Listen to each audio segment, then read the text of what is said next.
Britain में आम व्यक्ति अगर भारत के राजनेताओं के नाम जानने लगा है तो वो है उत्तर प्रदेश के मुख्यमंत्री योगी आदित्यनाथ और प्रधानमंत्री मोदी और गृह मंत्री अमित शाह। योगी जी के बारे में जो एक ऐतिहासिक घटना घट रही है, पहली बार कोई साधु, सन्यासी, मठाधीश या संत मात्र अपना धार्मिक कार्य नहीं, धार्मिक कार्य तो है ही उनका, पर उसके साथ वो प्रशासन में आए हैं, गवर्नेंस में आए हैं। कौन कौन से एक्शंस हैं जिसकी चर्चा है, या आपको लगता है कि नहीं इस कारण से या इन एक्शंस के कारण से वो रिकॉल वैल्यू है?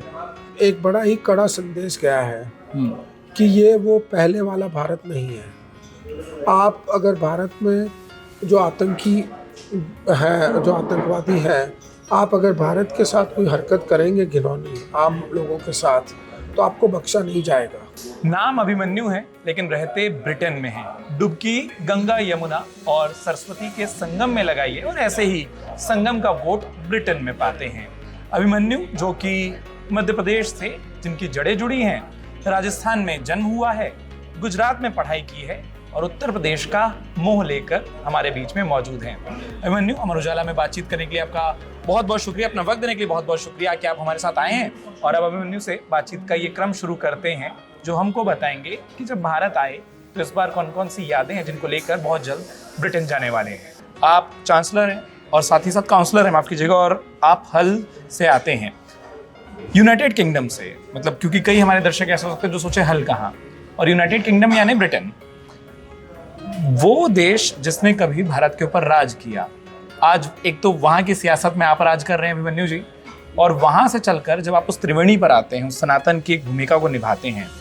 वैसे तो आपसे बात करने के ढेर सारे कारण हो सकते हैं, ढेर सारे विषय हो सकते हैं, लेकिन मुझे लगा कि उस बात से मैं शुरू करूं जो इस वक्त शायद दुनिया का सबसे बड़ा मेला और दुनिया का सबसे बड़ा इवेंट, दुनिया का सबसे ज्यादा ध्यान खींचने वाला आयोजन है। सबसे पहले तो ये बताइए हमारे दर्शकों के लिए, जब आपने वो पवित्र डुबकी लगाई, वो एहसास, वो अनुभव, वो मतलब आपके पास उसकी मेमोरी क्या है? मैंने माघ पूर्णिमा की रात को प्रयागराज में स्नान किया, डुबकी लगाई, और मेरे लिए वह अपने आप में एक मनुष्य के जीवन काल में जो उसे बहुत बड़ा अनुभव मिलता है या प्रसन्नता मिलती है, उनमें से एक था। और मेरे लिए वो बहुत ही गौरव की घड़ी थी कि मैं मेरे पुरखों की धरती पे, जहाँ मेरे पूर्वजों की राख और उनकी हड्डियाँ हैं जिस मिट्टी में, और जो पवित्र गंगोत्री भागीरथी गंगा मैया, उसको त्रिवेणी संगम, प्रयागराज के त्रिवेणी संगम में उस तट पे जाके स्नान करने का, और वो भी कुंभ के पर्व पे, जिसका हम बचपन से सुनते आए हैं, जब भारत में थे तब और ब्रिटेन रहने चले गए उसके बाद तक, तो ये अपने आप में एक बड़ा ही हृदय को प्रसन्नता देने वाला अनुभव था। और एक आध्यात्मिक वो तो मिला ही, एक सुकून जो मिलता है, और ये एहसास होता है कि हाँ, मैं मेरे कर्तव्यों का, मेरे पूर्वजों के प्रति और मेरे धर्म के प्रति और मेरी संस्कृति और जहाँ पे मेरी जड़ें हैं उसके प्रति मेरी निष्ठा अभी भी बनी हुई है। इस चीज़ का मेरे अपने लिए, खुद के लिए एक एहसास हुआ। अभिमन्यु जी, आप प्रयाग गए, आप ब्रिटेन में उस व्यवस्था से जुड़े हैं जो लोगों के लिए काम करती है, आप उस सरकारी सिस्टम का, उस तंत्र का हिस्सा हैं, तो उस व्यक्ति के तौर पर, जो एक राजनीतिक व्यक्ति है, जो एक एडमिनिस्ट्रेटर है, कुंभ के आयोजन को आप कैसे देखते हैं? इतने बड़े मेले को, दुनिया की सबसे बड़ी गैदरिंग है वो, वहाँ पर एक सरकार के रूप में जो जो काम होने चाहिए थे, या किसी सरकार को जो कुछ लोगों के लिए सर्व करना चाहिए, आपको वो दिखाई दिया वहाँ? देखिए, जिस आसानी से मैं हवाई जहाज से आया दिल्ली से मैंने ट्रेन ली प्रयागराज के लिए, और प्रयागराज पहुंच के जो भारी सामान था वो किसी के घर रखा, और फिर हम त्रिवेणी संगम की ओर चल दिए। तो जिस आसानी से, जिस सरलता से मुझे स्नान करने का अवसर मिला, और जिस प्रकार से वहाँ पे एक सुरक्षा का माहौल था, और विशेष करके वहाँ पे सेना और अर्धसैनिक बल जो मौजूद थे वहाँ पे, उन्होंने व्यवस्था को पूरी तरीके से अपने काबू में रख रखा था। काफ़ी खुली जगहें थी, लोग बिल्कुल खुले घूम रहे फिर रहे थे रात रात तक, जिसको जितनी देर स्नान करना हो लोग कर रहे थे। और जब देर रात होगी तो सब अपने जिसको जहाँ जाना था या जिसको वहीं पे रहना था वो उस प्रकार से चल रहा था। तो एक बड़ा ही अद्भुत अनुभव रहा। मुझे एक चीज़ बताइए, इतनी अच्छी हिंदी आप बोल रहे हैं, जब आप ब्रिटेन में हैं, इस भाषा को कैसे बना कर रखा है? ये हिंदी से जो जुड़ाव है, अपनापन है, वो कैसे बना हुआ है?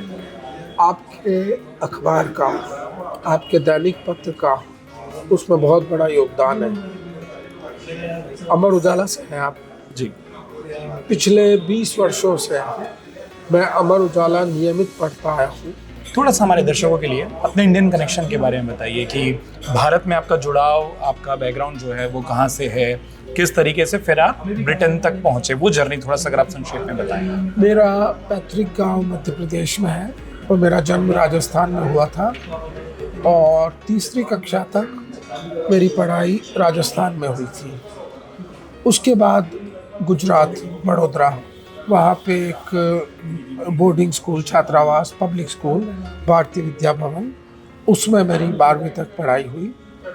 फिर ग्रेजुएशन भी वहीं पे हुआ बड़ौदा में और स्नातकोत्तर पोस्ट ग्रेजुएट के लिए अंतर्राष्ट्रीय कानून और राजनीति, इंटरनेशनल लॉ एंड पॉलिटिक्स में मुझे स्कॉलरशिप मिली ब्रिटेन जाने के लिए ब्रिटिश सरकार की तरफ से। पर उसके पहले मेरा भारतीय सैन्य अकादमी में भी चयन हो गया था और मैं वहाँ पर भी था, पर मुझे जाना था इन्फेंट्री में, भारतीय सेना में अधिकारी बनना था इन्फेंट्री में। पर चूँकि तकनीकी मसलों से मुझे वो व्याख्यात का, लेक्चरर का या एजुकेशन कोर के अधिकारी का काम दे रहे थे और साथ ही मुझे छात्रवृत्ति मिली। तो मेरे जो वरिष्ठ थे, अफसर थे, मेरे कमांडिंग ऑफिसर, एडजुटेंट और मेरे बाकी जो निर्देशक, इंस्ट्रक्टर होते हैं, उन सब का कहना था कि अभिमन्यु, ये छात्रवृत्ति मिली है, इसका फ़ायदा उठाओ कि तुम उससे भी जाके भारत के लिए योगदान कर सकते हो। भारतीय सेना में तो है ही है। और चूँकि मुझे इन्फेंट्री में जाना था तो मैंने इन्फेंट्री की अर्जी दी, पर वो नई तकनीकी कारणों से नहीं हो पा रहा था। तो जब पढ़ाई लिखाई का काम था तो मैंने कहा कि एक विदेश से डिग्री लेना या एक अनुभव नया अच्छा रहेगा। तो उस प्रकार मैं ब्रिटेन गया। और फिर वहाँ आप कैसे सियासत तक पहुँचे? वहाँ ब्रिटेन में मैं राजनीति सीखने गया था। हाँ, मैं वही बोला, क्योंकि शायद आप स्टूडेंट वीज़ा पर गए जी, तो वहाँ से फिर वहीं राजनीतिक शास्त्र सीखने गया था। पर भाग्यवश ऐसा हुआ कि अब खुद राजनीति कर रहे हैं। तो पहले ये था कि भाई वहाँ करें, सीख के फिर या भारत में आके कोई गैर सरकारी संगठन या इस प्रकार से करेंगे योगदान। पर चूँकि कुछ व्यक्तिगत कारण थे और मेरी डिग्री थोड़ा लंबा चल गई और उसके बाद मुझे वहाँ नौकरी मिल गई रिसर्च में। तो नौकरी में मैं था, वो की मैंने 10-12 साल। और उसके बाद में मैं लेबर पार्टी और कंजर्वेटिव पार्टी दोनों में ही मेरे संबंध थे। तो मैं प्रचार में मदद करने जाया करता था लेबर पार्टी के प्रत्याशियों की, क्योंकि वो उनका भारत के प्रति अच्छा रवैया है। तो व्यक्तिगत उससे मैं जाता था। तो फिर उन्होंने कहा कि जब भाई तुम इतने अच्छे हो और दूसरों के लिए कर रहे हो तो हम चाहते हैं कि आप खुद चुनाव लड़ो। तो फिर उन्होंने मुझसे लड़वाया चुनाव 2018 में पहली बार। तो वो पहला चुनाव मैं नहीं जीत पाया, पर 2019 में और 2023 में, और मैंने लगातार, मेरा मत प्रतिशत बढ़ता गया है। तो अब मैं वहाँ हॉल में 57 काउंसलरों में अकेला भारतीय, एकमात्र गैर अंग्रेज मूल का, गैर यूरोपीय मूल का, यानी कि Africa, Asia, Latin America, Europe के बाहर कोई भी बाहर के महाद्वीपों का प्रतिनिधित्व मैं ही करता हूँ। बहुत अच्छी बात है। अब जैसे आपने अपना जुड़ाव बताया कि मध्य प्रदेश से रूट्स हैं, राजस्थान में आप पैदा हुए और गुजरात में आपकी पढ़ाई हुई। जी जी। उत्तर प्रदेश आपने खूब विजिट किया है, जितना मुझे पता चला, बनारस, प्रयागराज आप होकर आए, लखनऊ में हम ये बात कर रहे हैं। भारत को आपने जितना देखा, कौन सा ऐसा राज्य है जो इस वक्त आपको सबसे ज्यादा समृद्धशाली नजर आ रहा है? हालांकि ये तुलना बेमानी होगी क्योंकि हर राज्य की अपनी खूबियां हैं। और वो क्यों? अगर कोई जो राज्य है आपको, जो आपके दिमाग में एक छवि देता है, और मैं वापस कह रहा हूँ, गुजरात को, राजस्थान को और मध्य प्रदेश को उससे बाहर रखिएगा क्योंकि उसमें एक इमोशन जुड़े हैं आपके, तो वो हो सकता है उस रेस में ऊपर आ जाए। देखिए, मैं जब 5 वर्ष का था तो मेरे स्वर्गीय माता जी मुझे लखनऊ कॉलविन तालुकदार भेजना चाहते थे, पर जो मेरे यहाँ गार्जियन, लोकल गार्जियन बनने वाले थे, वो यहाँ से वो नहीं रहे, मेरे जो एक बड़े भाई। तो फिर इसलिए जिस ट्रेन में बैठ के मुझे लखनऊ आना था राजस्थान से, वो ट्रेन बड़ौदा की ओर मुड़ ली, गुजरात की तरफ। इसलिए फिर गुजरात की तरफ, तो ये तो बहुत पुराना मुझे यहाँ आना था। पर जब मैं देहरादून में था IMA में, भारतीय सैन्य अकादमी में, तब वो उत्तर प्रदेश का ही हिस्सा था। तो मेरे लिए उत्तर प्रदेश से बड़ी ही भावनात्मक और बड़ी ही, वो कहते हैं, रोमांटिक यादें जुड़ी हुई है। वो यादें अब जब आप आते हैं कि जीवन की सबसे बड़ी उपलब्धियां जो है, भारतीय सैन्य अकादमी में चयन होना, वह उत्तर प्रदेश का हिस्सा थे।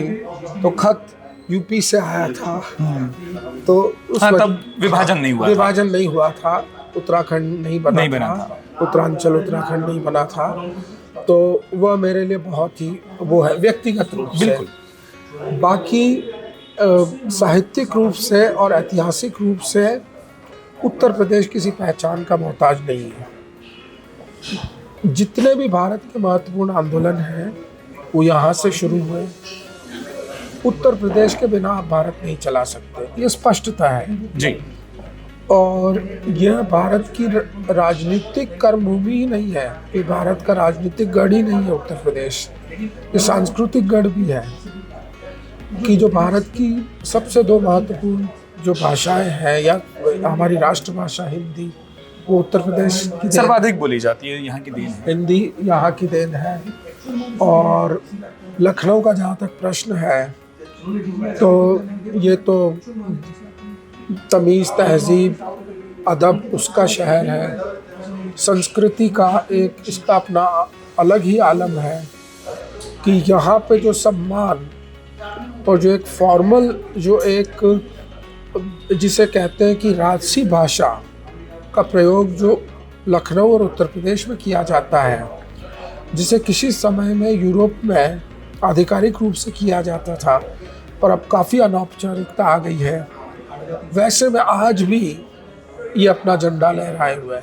यहाँ पे जिस प्रकार से छोटे बड़ों का आदर करते हैं, वो एक बहुत ही हृदय को सुख पहुँचाता है, प्रशंसनीय चीज़ है। तमाम चीज़ों में जो आपने कहा, कुछ चीज़ें हमको विरासत में मिली, मतलब प्रयाग हमेशा से उतना महत्व रहा, वाराणसी हमारे लिए संस्कार धानी है, वो हमेशा संस्कार की राजधानी रही है।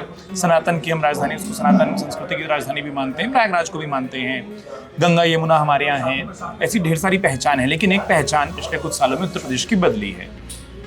आप जब ब्रिटेन में होते हैं देश के बाहर, और 2 मिनट के लिए इन बातों को अलग कर दीजिए कि आप रोज शाम को अमर उजाला पढ़ते हैं, अगर मैं उसको अलग कर दूं, जब आप वहाँ लोगों से मिलते हैं जो भारत को जानते हैं थोड़ा बहुत, वो साउथ एशिया में विश्वास रखते हैं, क्या उत्तर प्रदेश के मौजूदा मुख्यमंत्री योगी आदित्यनाथ की किसी भी तरीके की पहचान, धमक, चमक वहाँ तक है? उनके कामों के बारे में वहाँ कोई बात विचार होते हैं?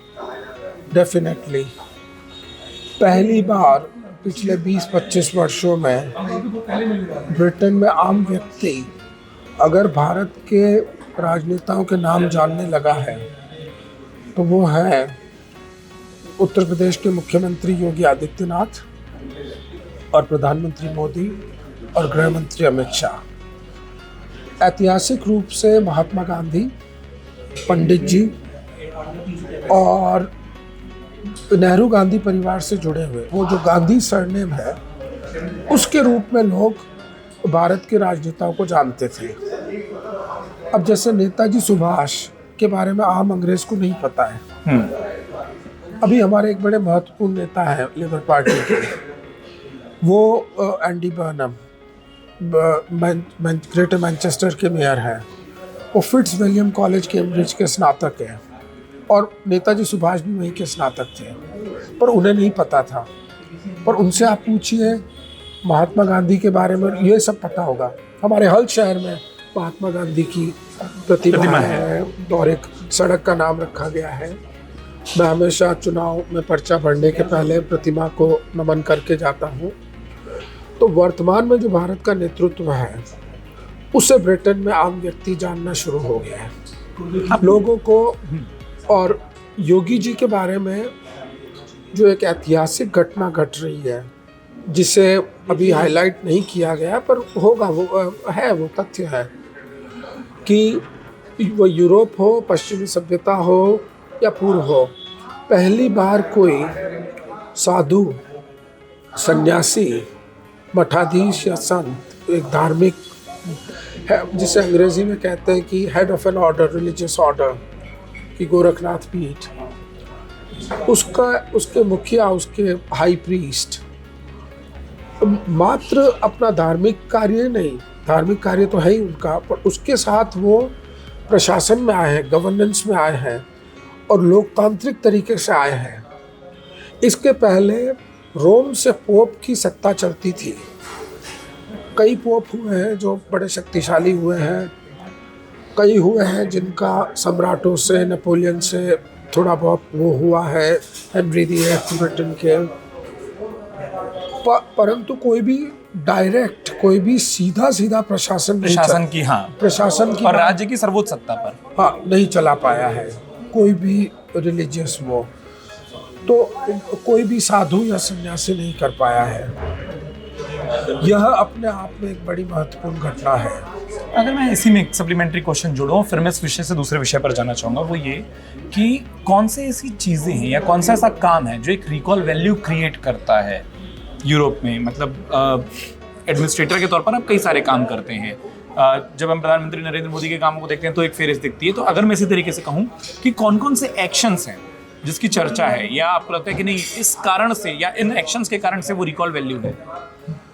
देखिए, जिस प्रकार से भारत की अर्थव्यवस्था आगे जा रही है और जिस प्रकार से भारतीय सेना एक डिसाइसिव उसमें आ गई है मूड में कि अब हमसे हर कोई पंगा नहीं ले पा रहा है।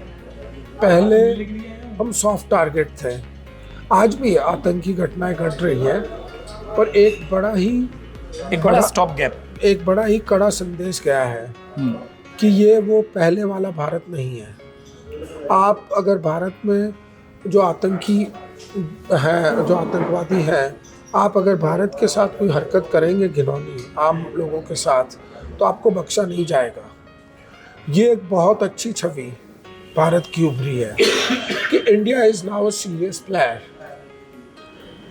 भारत अब एक गंभीर खिलाड़ी के रूप में उभरा है विश्व मंच पे, विश्व पटल पे, विश्व के मैदान में।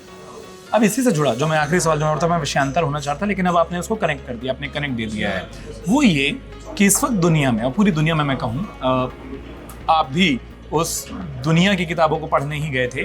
अगर मैं उस ग्लोबल पॉलिटिक्स को देखूं, एक नए तरीके का इमोशन मुझे दिखाई दे रहा है कि हम यूनाइटेड स्टेट्स में देख रहे हैं क्या हो रहा है कि जो व्यक्ति यहाँ का नहीं है उसे अगर बाहर, मतलब अगर वो इलीगल इमिग्रेंट है वो बाहर होंगे।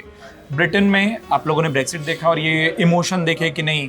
मैंने आपसे व्यक्तिगत बातचीत में पूछा भी था कि अगर आप अकेले गैर अंग्रेज वहाँ पर एक तरीके से आप एक गैर अंग्रेज प्रतिनिधि हैं तो क्या उसका फर्क पड़ता है। ये हर जगह एक जो बात आ रही है, हमने फ्रांस में वो रेवोल्यूशन देखे जहाँ इमिग्रेशन को लेकर ढेर सारी बहस हो रही है। यूरोप में तो कई जगहों पर हो रही है, जर्मनी में हमने देखा। इस वक्त भारतीयों के लिए, क्योंकि भारतीयों की एक इमेज है, आप जैसे कई भारतीय हैं जो कि ब्रिटेन में, जो कि अमेरिका में और दुनिया के हर देश में तकरीबन आप यूँ कह लें, हमारा जो एक डायस्पोरा है वो बड़ा मजबूत है, वो बड़ी मजबूत है। लेकिन क्या अब जो पीढ़ी निकल रही है उसके मन में ये सारे जो मैसेजेस हैं ये क्या इम्पैक्ट क्रिएट करेंगे? और दूसरा, अब जो पीढ़ियां तैयार हो रही हैं क्या उनको भारत में ही रहकर अवसर देखने चाहिए या बाहर जाना चाहिए? बाहर स्थितियां आपको मुफीद लगती हैं? देखिए, सर्वप्रथम तो आज की तारीख में किसी का भारत में जन्म होता है वही अपने आप में एक बहुत बड़ी बात है। एक समय में लोग कहते थे कि if you are born British it was like winning the first prize in lottery. Britain में जन्मना एक अंग्रेज के रूप में आप लॉटरी लग जाना, एक व्यक्ति के तौर पर भी, हाँ, वो हुआ करता था।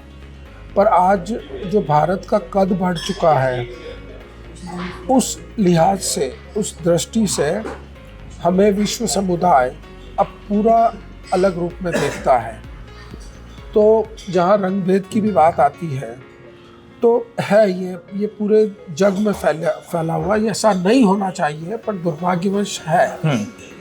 पर आप इसी से अंदाज़ा लगा लीजिए कि मेरे बहुसंख्यक मतदाता अंग्रेज हैं और मुझे अगर 51% मत मिल रहा है तो इसका मतलब सभी जो स्वीकार रहे हैं, हाँ स्वीकार रहे हैं, वो मेरे पास आते हैं। और जो मैंने यहाँ पे सीखा, यहाँ की मिट्टी में किस तरीके से लोगों का काम करना या वह मुझे बड़ा फ़ायदा दे रहा है। उसकी वजह से मुझे मेरे अपना खुद का जनाधार खड़ा करना मेरे लिए बहुत आसान रहा है। वैसे ही जो भारतीय है, हमारा जो शिक्षा का स्तर है भारत में, जो पारंपरिक शिक्षा का स्तर था, और मैं आशा करता हूँ कि उसके साथ छेड़खानी नहीं होगी। जो हमारे CBSE बोर्ड या UP बोर्ड या ICSE बोर्ड थे, तो जब हम किसी भी समाज को अगर आगे बढ़ना है, उसकी सबसे बड़ी शक्ति होती है उसके विद्यालय। आप बच्चों को क्या पढ़ाते हैं और बच्चों को आप ये एक पौधे को आप पेड़ के रूप में कैसा खड़ा कर रहे हैं। और जब आप एक उस पौधे को अच्छा खड़ा कर देंगे, परिपक्व बना देंगे, फल देने लायक, तो दुनिया में कहीं भी जाके वो अपनी छाया दे सकता है, फल दे सकता है। भारत में भी बहुत अच्छे अवसर हो गए और युवाओं से खास करके मैं कहूँगा सशस्त्र सेनाओं में जाएं, विश्व की सर्वश्रेष्ठ है, बड़ी अच्छी सुविधाएं हैं, सब कुछ आपको, परिवार को बहुत अच्छी सुविधाएं मिलती है और आप एक आने वाली महाशक्ति को विश्व मानचित्र पे उसका परचम लहराने में योगदान देंगे। बिल्कुल आखिरी सवाल अभिमन्यु, वो ये कि जब आप यहाँ से वापस ब्रिटेन जाएंगे, क्या उत्तर प्रदेश के एक एम्बेसडर के तौर पर वहाँ यहाँ जो आपने यादें भी बटोरी हैं इस बार अपने इस दौरे पर, वो रखेंगे और वो किस तरीके से रखेंगे जब आप अपने लोगों के बीच में मिलेंगे, जो आपके वोटर्स हैं, जो आपके क्षेत्र में लोग हैं? क्या होगा, क्या आप उनसे अपील करेंगे कि उनको कुछ दिन तो गुजारना चाहिए उत्तर प्रदेश में? ज़रूर। मैं अभी जैसे यहाँ आया हूँ तो बाकायदा मेरे पार्टी से हमें बताना पड़ता है कि मैं फ़ला तारीख से फ़ला तारीख के लिए, मैं तो ज़्यादा रुकता, पर 27 तारीख को हमारी बजट मीटिंग है, तो उसमें मेरा रहना ज़रूरी है जी। हालांकि हम विपक्ष में हैं, मेरे एक वोट से फ़र्क नहीं पड़ेगा, पर फिर भी मुझे वो आपकी ड्यूटी है, वो निभानी चाहिए। कुछ मुद्दों पे मुझे हमारी पार्टी का पक्ष रखना होगा, तो इसलिए मैं जा रहा हूँ 26 को 25 को वापस। और उत्तर प्रदेश और भारत भाई मेरा घर है, मेरी जन्मी है, जन्मभूमि है, तो मैं तो हमेशा सेवाओं के लिए तैयार हूँ। बस आप लोग आदेश कीजिए। बहुत बहुत शुक्रिया अभिमन्यु, हमसे बात करने के लिए, अमर से बात करने के लिए। अभिमन्यु सिंह, जिन्होंने खास तौर पर बताया जो पूरी यादें हैं वो कैसी रही। बहुत बहुत धन्यवाद। अगर आप ये वीडियो YouTube पर देख रहे हैं तो हमारे चैनल को सब्सक्राइब करें और बेल आइकन को दबाना ना भूलें। अगर आप Facebook पर ये वीडियो देख रहे हैं तो हमारे पेज को लाइक करें।